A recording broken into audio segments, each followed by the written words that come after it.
This star performer will be the subject of our bonus biography round on Sports Challenge. For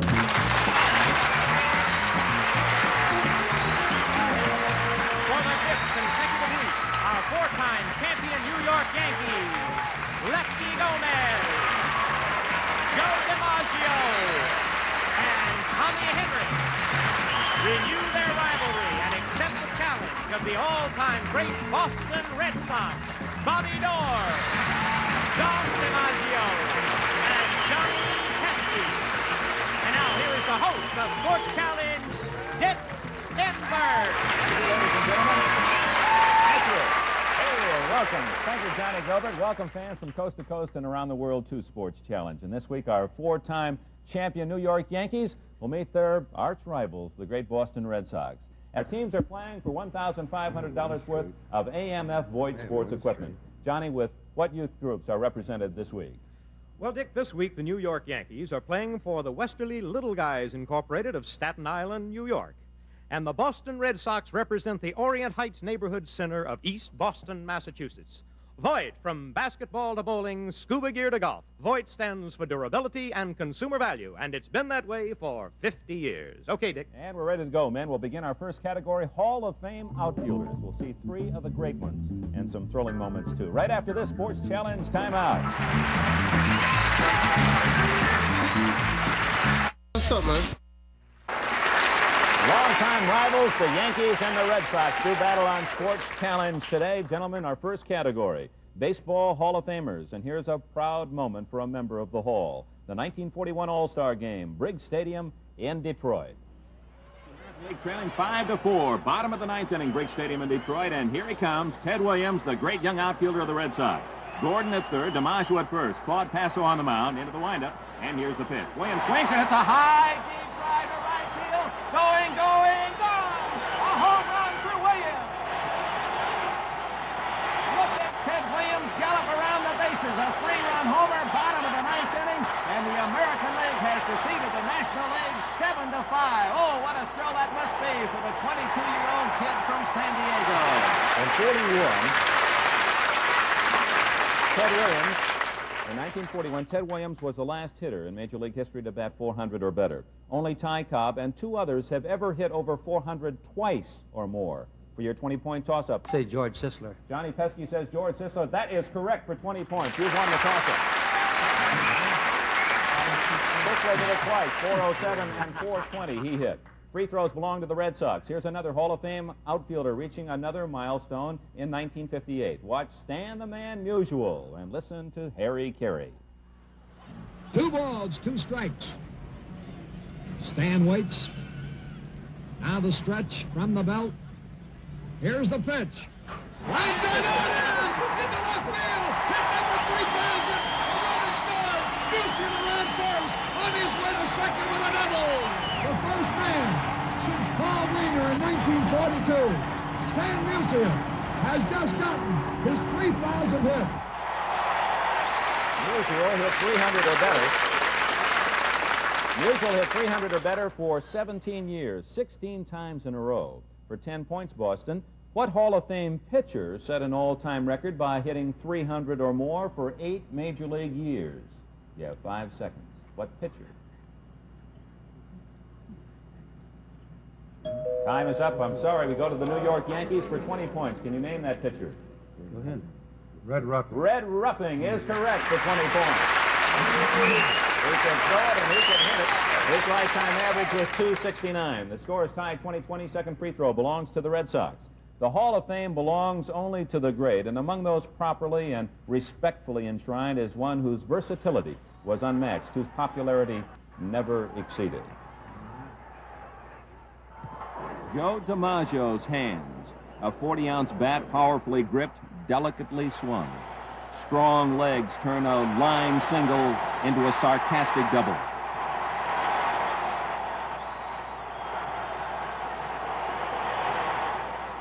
Defensive grace is a prelude to an arm that throws as if it were launching a computerized rocket. And he is the image. His day at Yankee Stadium, 1949. And 2 years later, retirement. And finally, Cooperstown by a landslide, inducted with Gabby Hartnett, Dazzy Vance, and Ted Lyons. The classic image of Joe Dimaggio will never fade.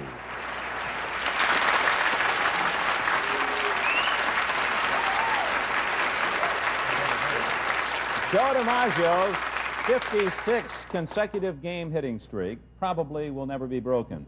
Two American League players, Red Sox, hold the record with 12 consecutive base hits, 12 hits in a row. One is Pinky Higgins for 10 points. Name the other. Johnny Pesky. Walter Dropo. Walt Dropo is correct. With the Tigers, Dropo did it in 1952. So after one round, it's the Boston Red Sox 30 and the New York Yankees 20.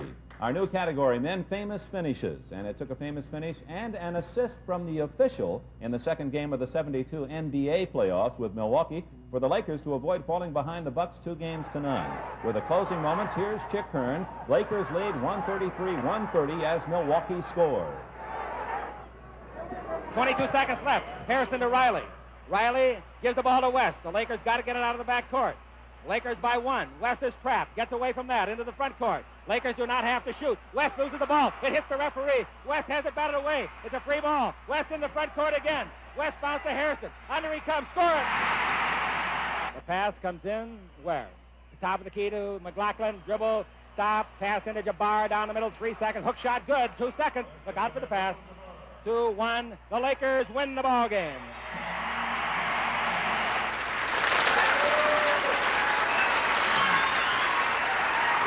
That lucky bounce off the official saved West and the Lakers from an over and back violation, saved the ball and the 1-point win for the Lakers. By 72, West's career playoff points exceeded 4,000 points, an all-time record. For your 20-point toss-up, only one time has an NBA player scored over 4,000 points in one NBA season. 4,029 to be exact. Name him. Who did it? One time over 4,000 points in a single season, Tommy Henry. Wilt Chamberlain. Wilt Chamberlain is correct for 20 points. Chamberlain did it in the 1961-62 season with the Philadelphia Warriors. Yankees, your free throws in the category famous finishes. A famous and exciting finish to the 63 NFL regular season. The Chicago Bears must protect a slim lead. Closing moments to win the Western Division Championship. But Detroit has the ball. Here's Jack Brickhouse. 42 seconds to go. The ball on the 36-yard line. 38 seconds to go. 36 seconds to go. Back goes Morrow. He throws on the sideline. He's going to go. He's going to go. Touchdown. Oh, buddy. Woo! Davey Whitlow. And all the way from the 30-yard line, the 40-yard line. It's a touchdown.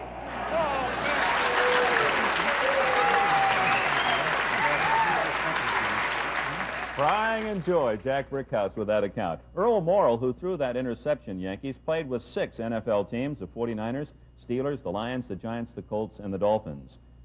For your 10-point free throw, with what team was he when he was named the National Football League's most valuable player? You have 5 seconds. Baltimore. Baltimore is correct, with the Colts.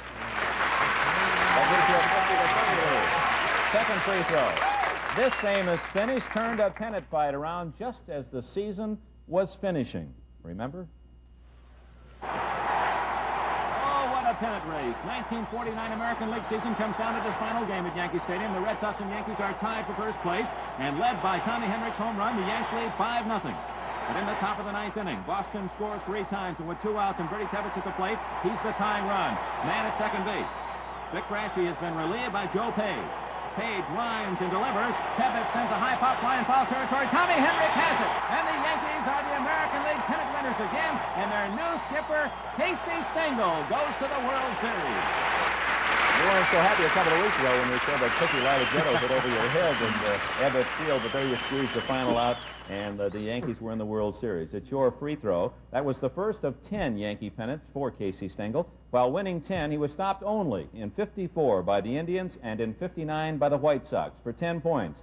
Name the manager who stopped him each time. 5 seconds. Al Lopez. That is correct. He did manage both the 54 Indians and the 59 White Sox. Al Lopez. After 2 rounds, the score, the Yankees 60, the Red Sox 30. And we'll be right back with a look at some unforgettable baseball moments. The amazing Willie Mays, his first day as a Met, right after this Sports Challenge timeout. After 2 rounds on Sports Challenge, our defending champion New York Yankees 60, and the challengers, the Boston Red Sox, have 30. The third category, men, is unforgettable moments in baseball. Sunday, May 72. Willie Mays plays his very first game as a Met. Score is tied, Mets 4, Giants 4. Mays comes to bat, bottom of the 5th inning. Here's Ralph Kiner. Willie has not had a home run this year. He started the season with 646, more than any other right-hand batter in the history of the game. There's a drive to left. It's well hit. Going back and gone.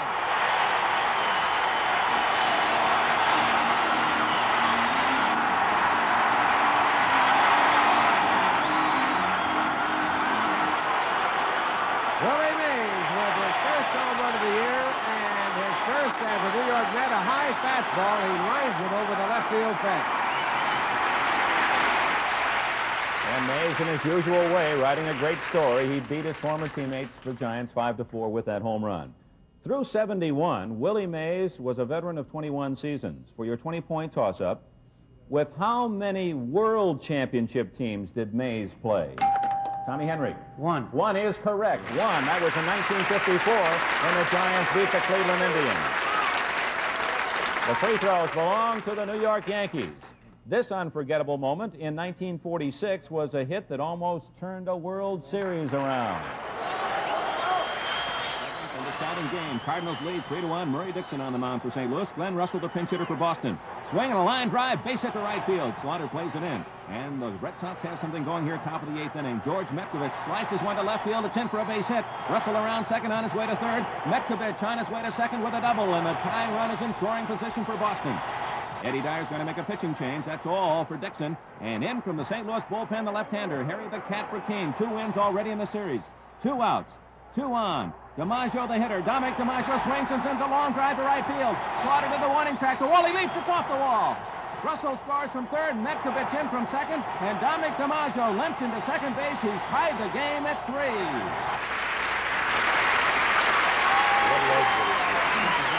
The question goes to the Yankees. Dom was one of 3 Dimaggio brothers who played in the major leagues at the same time, as you all know. This has happened only twice since then. The latest, the Alous, Matty, Jesus, and Felipe. For 10 points, Yankees name the other 3-brother combination since the Dimaggios. 5 seconds. 3 brothers in the big leagues. 3 brothers. Time is up. So the Boston Red Sox, a chance to gain ground. We'll give you 20 points if you can name the brother combination, 3 of them, who played in the big leagues since the Dimaggios. Hello? We gave you the Alous. I'm sorry, it's the Boyers. Ken, Cleet, and Cloyd Boyer, the 3 Boyer boys. Second free throw to the Yankees. Now an unforgettable moment in baseball, the 1937 World Series. Pitching honors for this opener go to Carl Hubble of the Giants, Lefty Gomez of the Yankees. Skippers Bill Terry and Joe McCarthy wish each other well, and we're underway. The 1937 Fall Classic. Top of the 5th inning, no score. Runners at first and third for the Giants. Gomez is in trouble. Gus Mancuso up, he swings, drives one to Cressetti, over to Lazzeri, back to Gehrig, double play. Run scores. The Giants take a 1-0 lead. Bottom of the 6th inning, Gomez earns a walk. Hey, that's a rarity, and look at that Yankee dugout. Cressetti and Rolfe follow with singles. Bases loaded, no one out, and Mr. Joe Dimaggio Sr. sees his son, the Yankee Clipper, at the plate. The wind. Hubble delivers. Dimaggio swings a line drive. Base hit. Gomez from third, and here comes Cressetti from second base, and the Yankees take a 2-1 lead. The proud Joe Dimaggio Sr., however, has to feel for a dejected Carl Hubble, who is not king today. Yankees 8, Giants 1. Well, our film researchers have done another great job of getting those old baseball clips. In 1937, Hubble set the all-time record of 24 consecutive wins by a pitcher, an amazing mark, 16 in 1936 and 8 more in a row in 37. That same year, 1937, a Cleveland pitcher set the American League record of 17 straight wins. It has since been tied by Dave McNally of Baltimore at 17 for 10 points. Who was the Cleveland pitcher? Johnny Allen. Johnny Allen is correct for 10 points. That completes 3 rounds, and the score is now the Yankees 90 and the Red Sox 30. Chance to catch up Boston. Here's that all-important toss-up question. The new category, the unexpected. When you consider how often Sam Snead has knocked at the door of the U.S. Open Golf Championship, certainly his absence from the list of Open winners has been unexpected. He must make this 15-footer to tie Lou Worsham for a playoff round, and Snead's got it. Snead has tied Lou Worsham, and this 1947 U.S. Open title will be determined tomorrow in an 18-hole playoff. They're dead even going into 18. Snead is already on the green just a couple of feet from the hole, and Lou Worsham with a bold chip. It's right at the cup. Ooh, just missed. Both men lie 68, and they're both almost equidistant from the hole. They're going to have to measure, and it appears that, yes, Snead is just inches away, and he will putt first. Both men lie 68. Oh, Snead misses. The jinx seems to be holding, and now Worsham, if he can make this 2.5-footer, is champion, and it is Lou Worsham, the 1947 U.S. Open title champion, and Sam Snead still looking for that first big win in the U.S. Open. As you know, Sam Snead has never won an Open. The following year, 1948, a golfer won the Open for the first of 4 times. From 1940 through 1960, he never finished below the top 10 in every Open that he entered. For your 20-point toss-up, name that. Tommy Henry. Ben Hogan. Ben Hogan is correct for 20 points. We're going to give you a clue. Name that Texan, Ben Hogan. Certainly identified not only as one of the great athletes of all time, but certainly one of the most courageous. Free throws belong to the Yankees, the unexpected. And here's an unexpected moment in hockey. Boston, March 1972. The Rangers have pulled Ed Jockman out of the nets. They trail the Bruins 3-1, just 2 minutes left. That's Bruce McGregor at center ice. He looks for Brad Park, feeds him near the blue line, and Park off the boards, a slap shot at Cheevers, and Cheevers kicks it aside. A nice save, and sets it up for Bobby Orr. Orr clearing the puck down the center of the ice. It's right down the middle, and Orr scores! 180-foot goal for Bobby Orr. Boston 4, the Rangers 1. That's like throwing out a runner at home plate from the 400-foot mark. In that year, 1972, Bobby Orr won his 5th straight Norris Trophy as the NHL's top defenseman. He also won an even greater honor, the Hart Trophy, for the 3rd straight year. For 10 points, the Hart Trophy represents what specific achievement? The Hart Trophy, H-A-R-T. Personality, whatever. Oh, that's a nice, kind guess, but it's wrong, Tommy. So the Red Sox for 20 points. Can you tell me what the Hart Trophy is for? I'll take a guess at that. It's most valuable player. Most valuable player is a good guess. You have 20 points, Red Sox, and you cut the Yankee lead to 110 to 50. Second free throw belongs to the Yankees. This unexpected play in 1954 will never be forgotten by 75,000 Cotton Bowl fans, though it didn't change the game one bit. All-American Dickie Magel of Rice, 79 yards for a touchdown, and Rice leads Alabama 7-6 here in the Cotton Bowl. From their own 5-yard line, the Owls have the ball again. A give is to Magel, sweeping wide to the outside. 2 great blocks at the 10, 15, 20, breaks into the clear down the sidelines. Looks as if Magel's going to go 95 yards for a touchdown. He's in midfield at all. Tommy Lewis. Lewis, number 42, the fullback of Alabama. He hides himself on the bench. And impulsively, Lewis has jumped off the sidelines, tackling Magel. Bama can't stop the great All-American halfback. Lewis saw that Magel was going to go for a touchdown, and he tackled him. The 12th man on the field. It's unsportsmanlike conduct, and Rice will be awarded a touchdown. Yes, sir, that makes it 13-6. Magel scores 3 long touchdowns of 79, 95, and 34 yards, and even Lewis off the bench can't stop Rice as they beat Bama 28-6.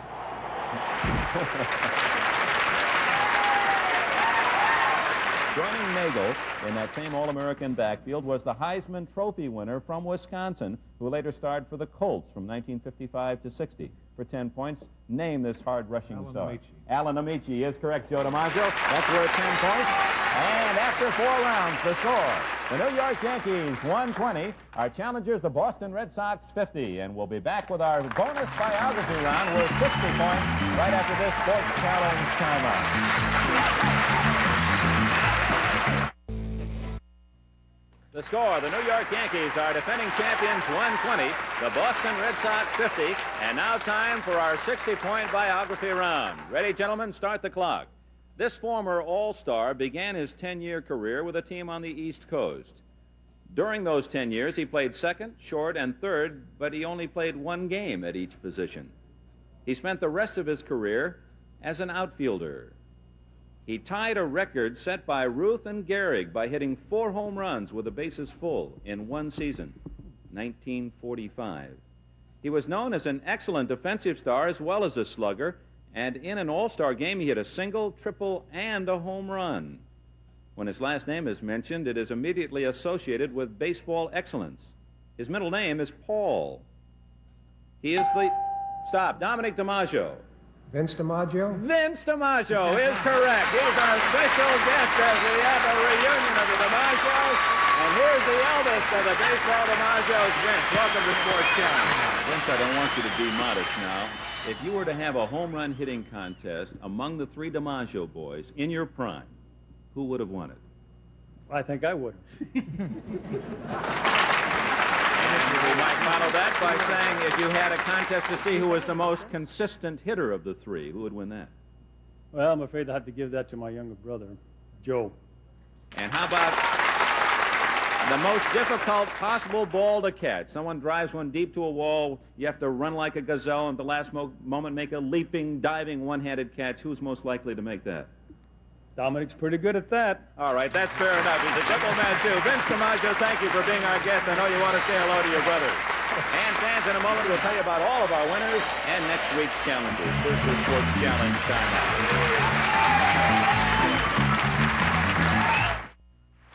Well, Dominic Dimaggio guessed his brother Vince as the mystery guest, but the Red Sox fall short. The winners of the Yankees, 120-70 over the Boston Red Sox. Thank you very much. It's nice to have the 3 Dimaggio guys with us on Sports Challenge. And we hope you'll be with us again next week, fans, when Joe McCarthy's New York Yankees, Gomez, Dimaggio, and Henrik will accept the challenge of Casey Stengel's New York Yankees. Hank Bauer, Mickey Mantle, and Billy Martin. For Sports Challenge, this is Dick Enberg.